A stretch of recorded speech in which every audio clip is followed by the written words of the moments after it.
And we'll start with some sunshine, and then clouds will increase, and maybe thunderstorms coming in this afternoon. Tomorrow is a big day for our very own Andrew Dominio.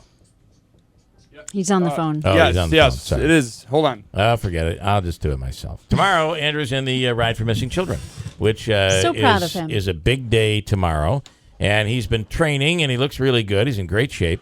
And he will be taking off at around 7 tomorrow, along with how many others? About 100 riders that will be, is it 50 or 100? 500, I think. Was it 500, that many? Yeah, 500 riders. I Wow, think so. that's a lot. I It's a didn't lot realize of it was that people, many. Ballpark. Either way, it's a ton of people riding, and Andrew will be a part of that. Now he's with us. Yes, I think I want to say 300 people. 300 riders. Yeah, three to 400 people. Yeah. We'll have Tony Artesa in later that'll give us all the real answers. Obviously, this is to raise money and raise awareness as well. Yeah, it's a big year for the ride. It's their 20th anniversary. They've raised a ton of money over those 20 years, and one of the coolest parts about this ride is that the National Center for Missing and Exploited Children, Utica branch, the organization here, is the one that prints all the posters for nationwide. And I think that it's for every $1 you print 4 posters, right? Right. Does that make sense? Yeah. So, and listen, a lot of these abductions come from family members, and we've talked about all of this over the years about how this really was inspired out of Sarah Ann Wood. Mm-hmm. But the ride is really important, and it's an amazing sight when you see him ride back in, and you're going to be a part of all that. So. Yeah, and I want to thank all the guys over at Dick Sonny's for helping me out with getting me set up with my bike and get all the equipment I needed and everything. Did you buy or rent, or how'd you do that?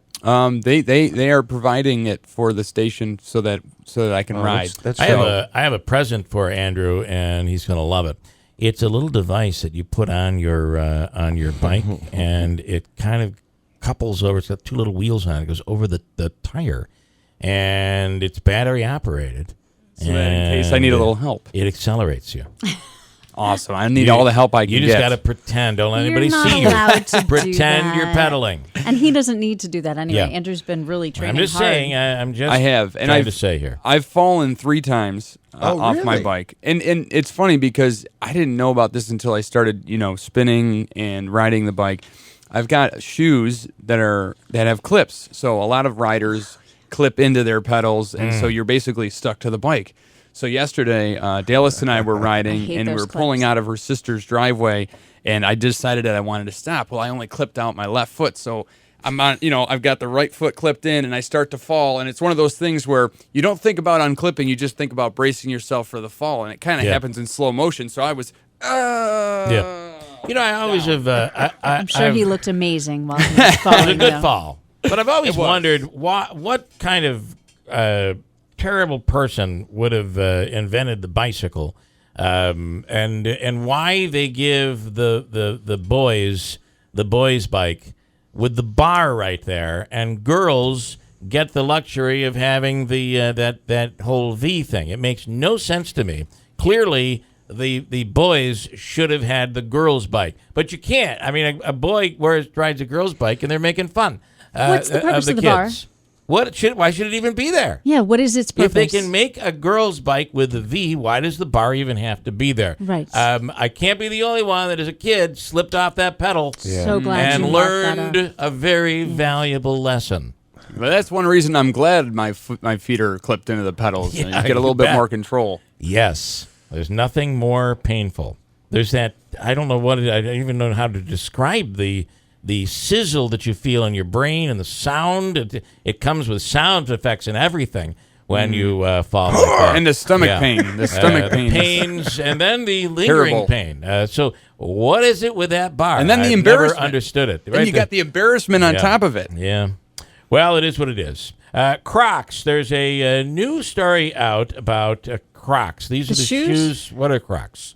They're the shoes that are kind of plasticky. They're rubbery, kind of like sandal shoes. I would say they're a very odd-looking shoe. Now, is the story that Crocs are a croc? The story here says, love them or hate them, the rubber clogs that started out in 2002 as boater floaters for Jimmy Buffett types in Florida have now sold more than 300 million pairs in 90 countries and it's saying that the podiatrists are speaking out about Crocs. While some might say, "Oh, these are comfortable and they're good for you," what do you think the podiatrists say? Well, they're saying no, right? The podiatrist says great protection for toes and great to lounge around. Also great for travel in tropics and aquatic activities. But they are not necessarily fans about the whole protection of the foot and the arch. I've never walked in a pair of Crocs, so moccasins, yes, Crocs, no. So I can't even. And like you said, it's not the shoes aren't meant to. I mean, if you're somebody not, loves you're not their gonna Crocs so much that they're wearing them all the time, that's they might probably need to not a good rethink idea. it. But when you're down by the boat, but it's a good thing, boating and aquatic stuff like that. But as for wearing them all the time, might not be a good idea. I don't know why, but my wife has, and my daughter, they're all about Crocs. King Tut, did you see the story about King Tut? And this does not involve Steve Martin. The dagger blade from King Tut, the scientists have looked into this, and they have decided that the blade, this you're familiar with the King Tut display and what they've uncovered, that the dagger was made from a meteorite. Really? Yeah, isn't that interesting? When Incredible. you look back at at how long ago that was, I find that to be very interesting. Yeah. A couple of odd stories that aren't typical of me today, but a Croc story and a King Tut story. How about this one? A 5-year-old boy named Robert called 911 on his own dad last Saturday to report him for running a red light. 911 is 94, what's your emergency? Daddy went past a red light. Yeah? My daddy went past a red light. He has a black truck, and it was in the brand new car, my mommy's car. Yeah? And then This kid's been brainwashed by his mother. It's terrible. It is just terrible when you think about it. And what happened? and then he had to go to the car wash, and then he went past the red light. He did? Mm-hmm. Is he home right now? Yeah. Can I talk to him? This kid's a narc. What is going on here? What kind of a child would turn his father in like this? Now, this is one of those cases where you let your child out of your sight for a second. Yeah. And they go and call 911. Yeah. Yeah. Okay, Dad, the cop wants to talk to you. Somebody just called. Somebody just called, so he's lying now. Oh, wow. Hello? Hello? Hi, Quincy Police. Oh, no. I'm just going to apologize. That's my 5-year-old son. Just want to let us know you ran a red light. Okay, the dad did not even know. This just goes to show you fathers pay no attention to their kids. If this kid went to the zoo with Dad, he'd be in the gorilla cage, right? Oh, no. I apologize. All right, he apologized and apparently gets away with it. I like the fact that the 911 operator is laughing. Yeah, I think the CIA is going to show up to this kid's house and you're going to have a nice career, young man. Here is Christine Bellino with a quick update. Good morning at 7:20.